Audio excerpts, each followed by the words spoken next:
Ghost Stories from Rockhaven, Washington, D.C., 1891, by William H. Babcock. Read by Frank Blissett. There is more variety in District of Columbia phantoms than I had supposed.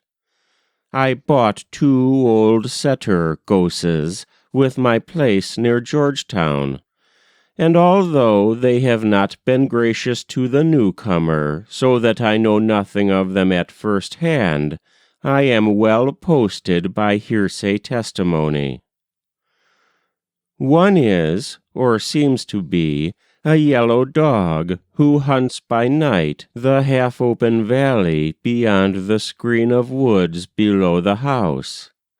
It is thought by some to be the spectre of an unlucky Negro woman who broke her neck long time ago by falling out of an apple tree, now as effectually vanished as her bodily self, though why she should choose to appear in that eccentric and ungodly guise may be one of those secrets which ghosts only can tell. The other is even more preposterous and unaccountable. No one, so far as I know, has been able to identify him, her, it, or explain his origin.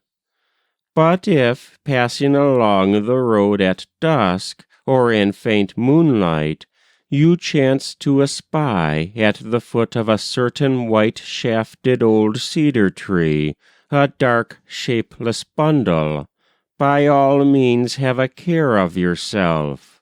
The unearthly one is before you. If you draw nearer, it may melt out of vision, as indeed it has done before. But again, there is no telling what else it may do.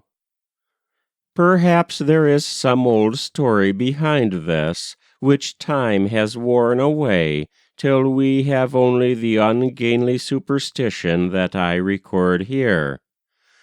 This is the more likely from the age of the tree, which appears as a landmark and already a relic of old time in my neighbor's plotted survey dated 1804. Nearly back of it, where a ledge of rock elbows its way out of the hillside, there formerly stood a dwelling, but when and whose I have not been able to learn. There is not the least trace of it remaining, only the bare memory.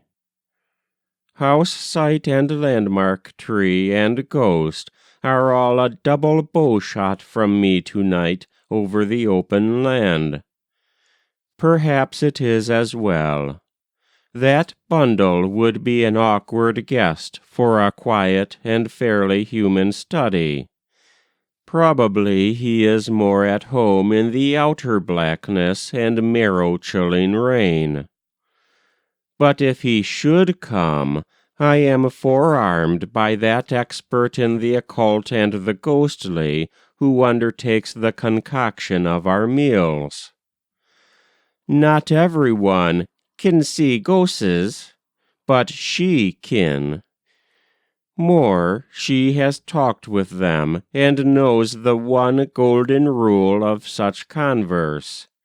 Whatever you have to say must be said in one breath. That's the rule with ghosts. If you so much as gasp or make the least indrawing through the lips, your slippery companion is gone forever. You must be careful also to say nothing that may hurt his feelings, for ghosts are very susceptible.